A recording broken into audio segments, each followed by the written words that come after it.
Question is, how is it that people use feelings to manipulate? Great question. From my experience, people use feelings to devalue. From my experience, people use a projection or a judgment of feelings to devalue somebody. So what can often happen is people use statements like they're just being emotional, they're just being angry, or they're always angry, or they're always the angry one, or they are being overreacting, or they're always overreacting, that kind of thing. So what tends to happen in the fight for feelings is that people use an assessment of somebody else's feelings as a weapon to say, well, don't believe them, don't trust them, that what they say is unreliable because they have an emotion or they're showing emotion. So what we're saying, what it kind of alludes to is that when somebody is telling the truth, they are stony cold, calm, almost blank and emotionless, and that's when somebody's to be believed. When actually that's not really the case, because when people have been wronged or there's an injustice, then they actually are going to be angry or annoyed. So to use emotions against somebody when they're trying to give a statement or make an accusation or to speak the truth, then that's a way of devaluing that person's statement. So yeah, I think that's what I would say in terms of your question, which is like how do feelings get controlled or used to control? What would you say? What do you think? I can say from my experience, what often happens with people who want to abuse, manipulate, and or hide an action, they will continuously do actions or engage in actions that hurt. In the beginning, the victim is unaware of what's happening across the board. And the abuser will use emotions to continuously abuse. And some of those emotions would be to manipulate with, for example, I'm going to naturally believe you. I'm going to naturally have compassion for you, because those are normal human responses. An abuser, however, might know this and continue to manipulate in a certain way based on compassion, based on wanting to be believed so that they can continue to engage in such actions. Now, what ends up happening is the abused eventually catches on. And the longer this goes on, their emotions are going to change. Their feelings are going to change. So eventually it will become confusion. It will become sorrow. It'll become grief. And finally, interestingly enough, long-term abuse, the anger doesn't come until a long time after. And once the anger finally comes and it emerges, the abuser will use words like, "You're always so angry. You're just bitter.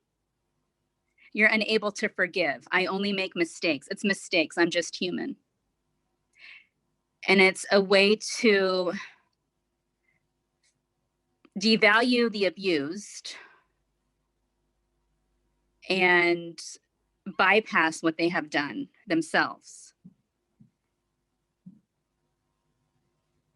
That's what I can think of off the top of my head. Often those of us who were raised in religious cultures, we've been taught how we are supposed to feel. So you need to have the joy of the Lord, when in fact we should be sad about something sad that has happened. Or just ignore what that person says about you. It's going to be okay. When in fact, anger is a red flag for injustice, or anger can also be an emotion that helps you to act. And this is something I had to learn well after I left my abusive situation. It's okay to be angry, and this is why these emotions exist. It's okay to have your feelings, and you need to sit in your feelings. It's okay. It's okay to be sad. It's okay to be angry. It's okay to be depressed. It's okay. These are normal responses to negative actions and to abuse. Does that make sense? Mm-hmm. Yep.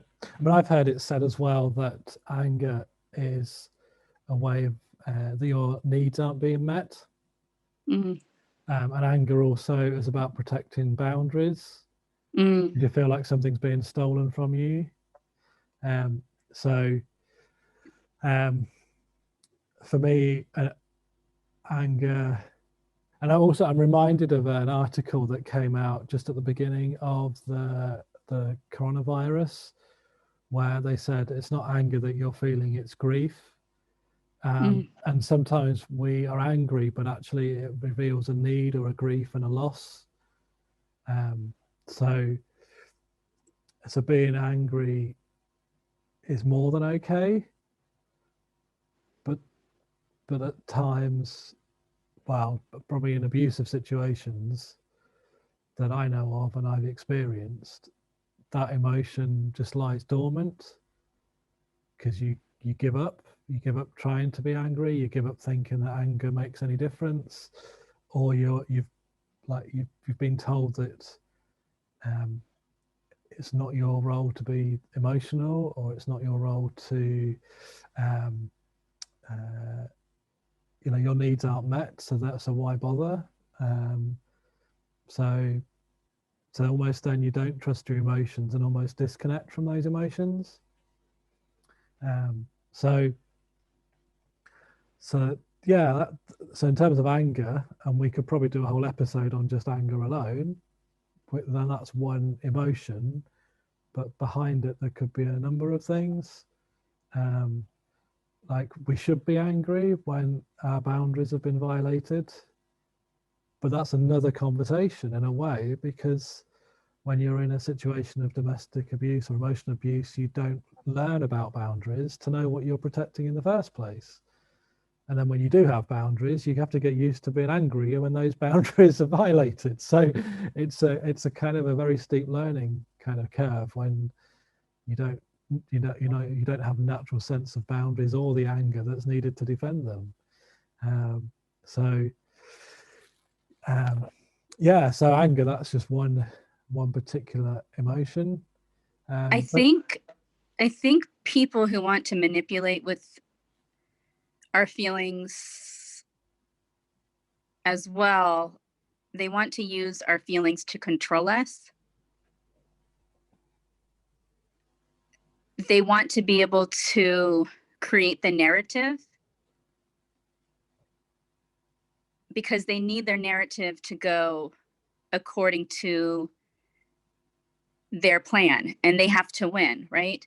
So I know a common thing that I heard, and I've heard from others, is you're always so sensitive. Oh, you're just too sensitive. Or you're always so sad. Stop being sad.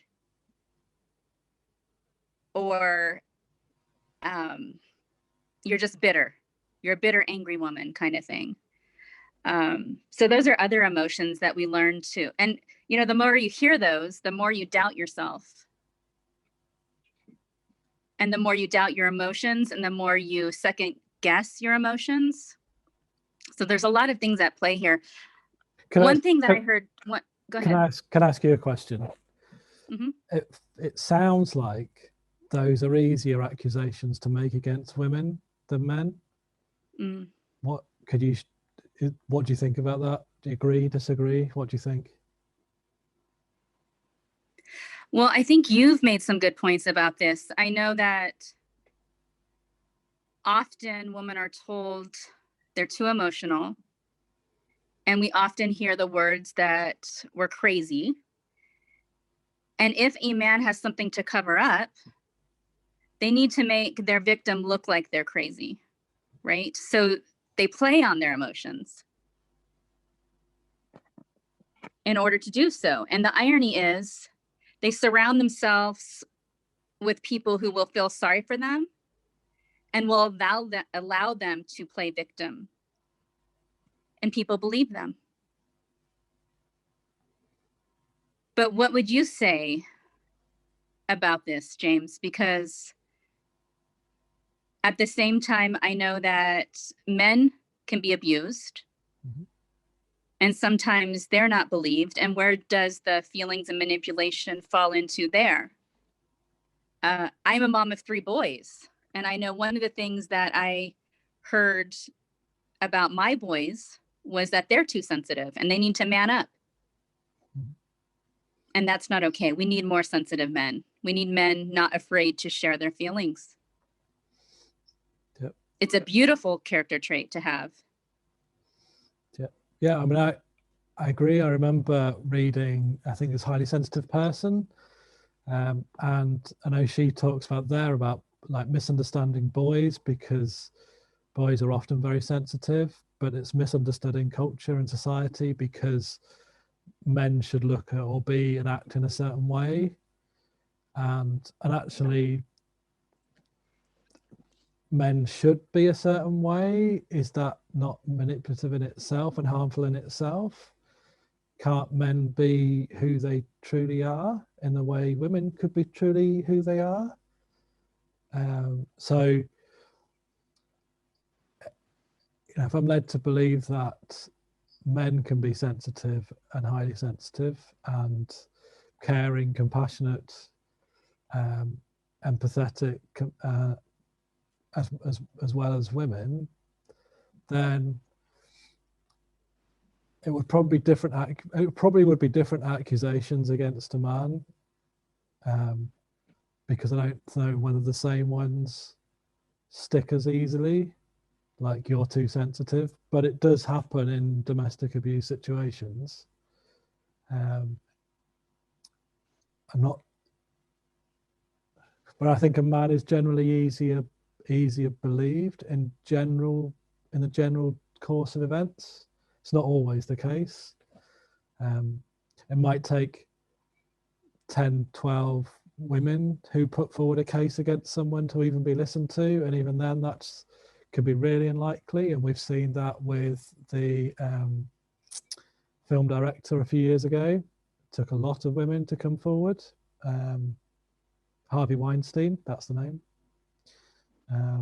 So yeah, it doesn't.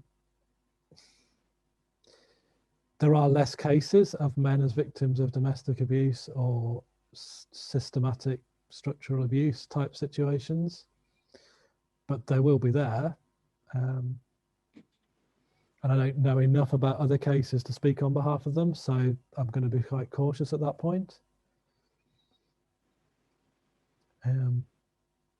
But it's often women that aren't believed, and it's often women whose emotions are devalued at the point of them coming forward or speaking the truth. Yeah, I know often when a woman does speak against an abuser, it's interesting because it's as if there's a script out there,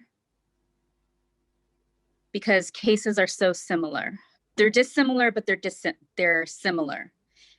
The common verbiage that might be used is, oh, she's just wants his money. She's going after his money.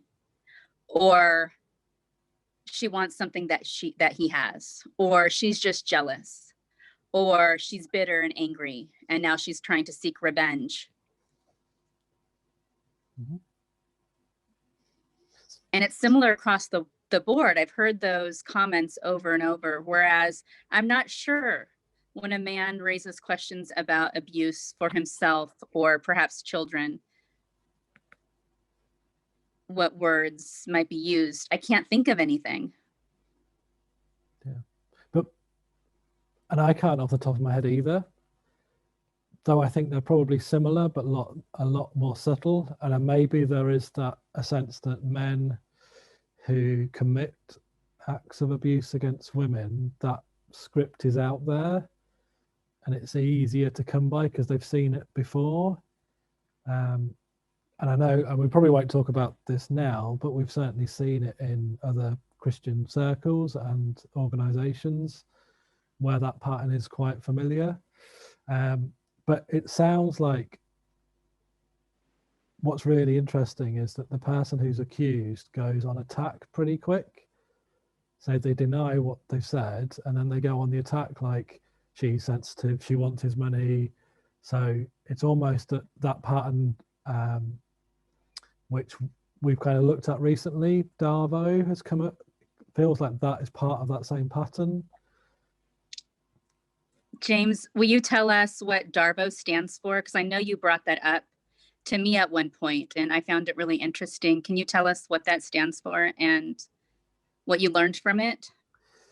Yeah, so DARVO is deny, attack, reverse, victim, offend, although the A could be attack or accuse.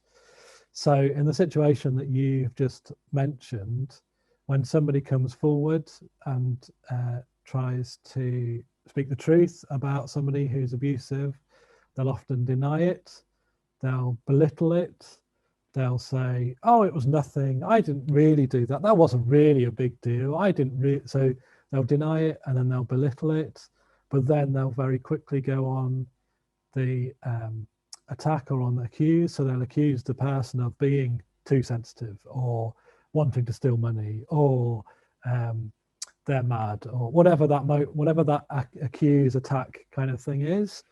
And then within like the next interaction, they like RVO, which is the DARVO bit, is reverse, victim, offend.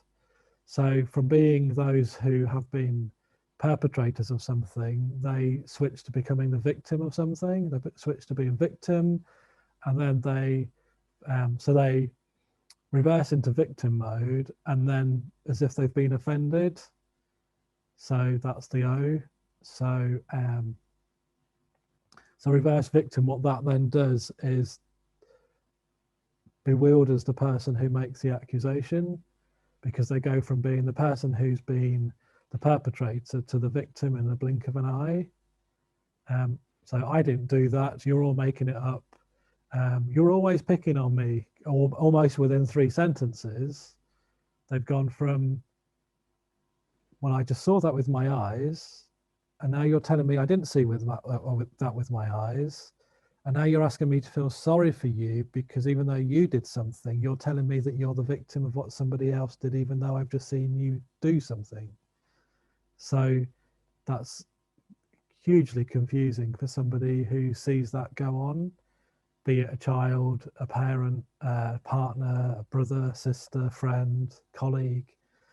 So DARVO is a way of seeing how emotionally manipulative, emotionally immature, gaslighting, narcissism, seeing how all that, and it's a very similar pattern. There are, I think it's maybe not the same in every case, but it's certainly a situation or a cycle that's being researched in the last few years because it is quite common.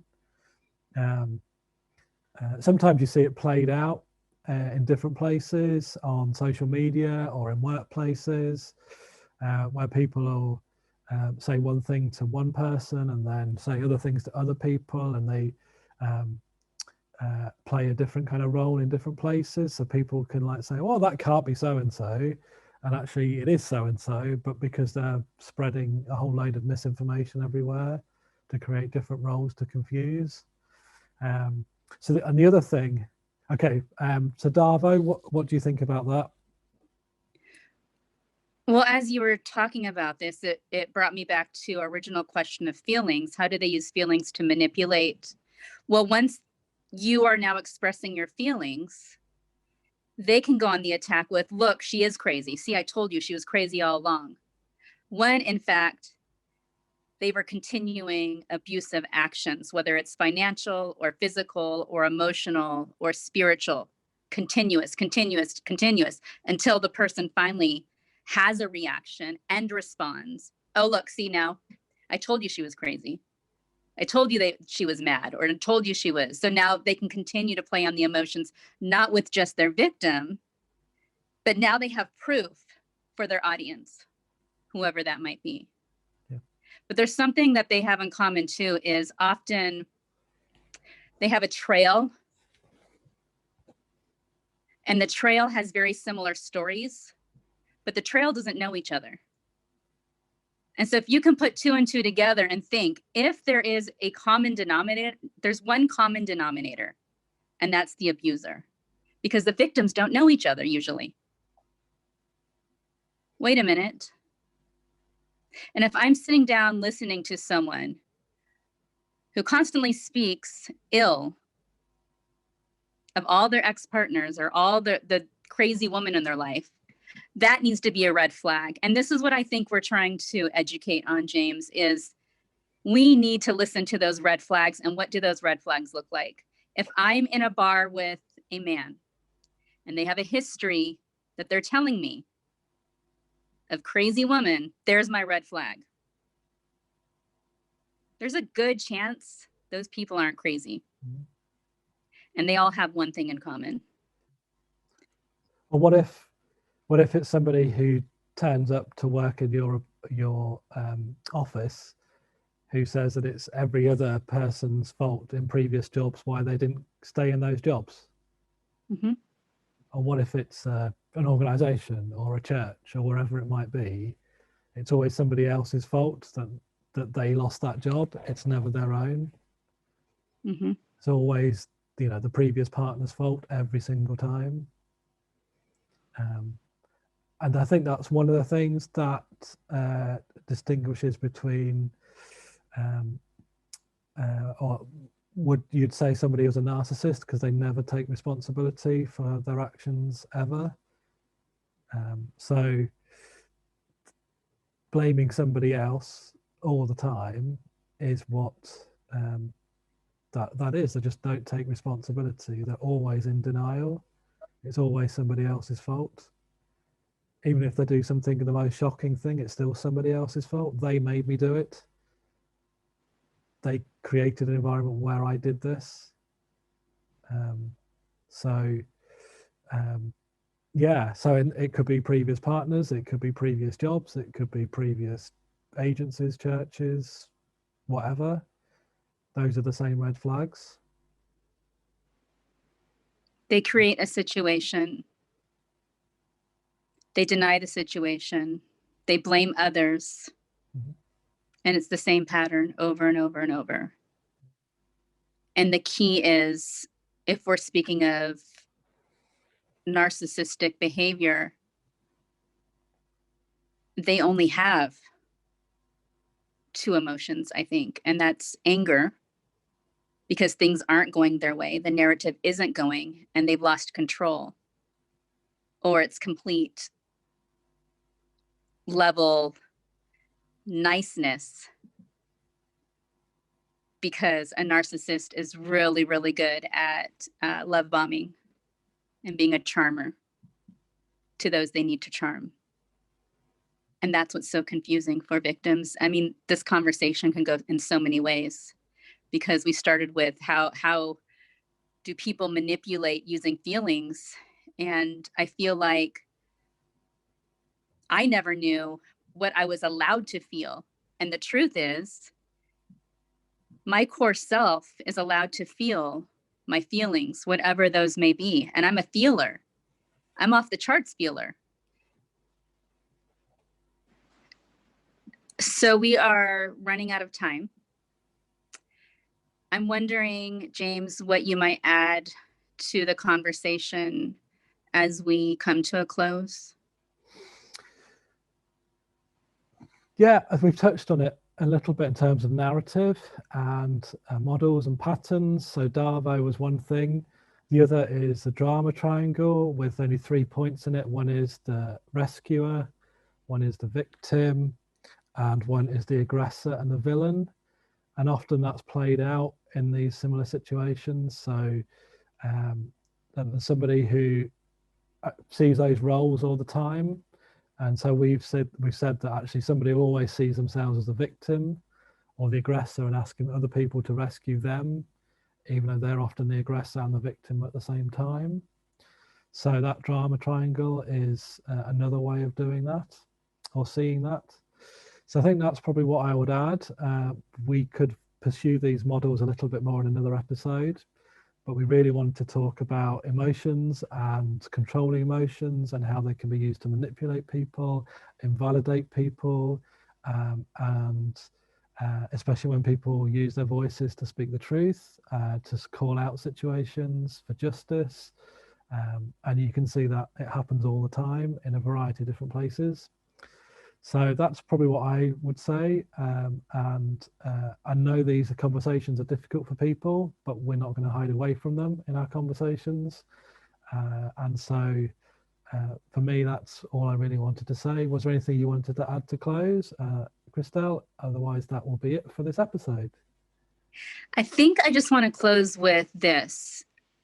We created this podcast and live show to start a conversation, and we don't have the answers. We just have lived through circumstances and we have experiences. So I would love for our viewers and those who watch and those who listen to feel free to comment and to ask questions and to engage in the conversation, because it's a conversation that needs to continue and it's a conversation that needs to be had. So other than that, thank you for listening. We will be back next week for the next show. And as always, I love our conversations, James.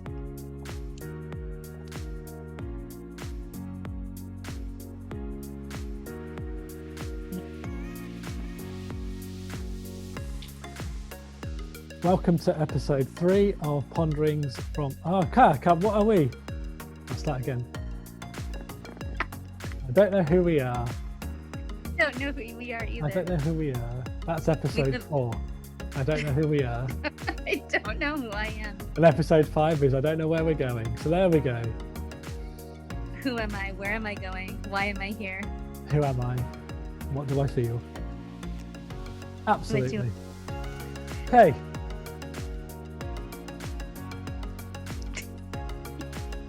Let's just have a chat and then we'll do the intro at the end. Let's do that. Would you like to converse with me? Absolutely. Do you have a question? Can I ask you a question? Yes. James, may I ask you a question? That's a question, isn't it? That's a really big question that I might not answer on camera. You don't have to. I was just... Should we pause and edit this out? We can end this conversation. We can end it right about now if we want to.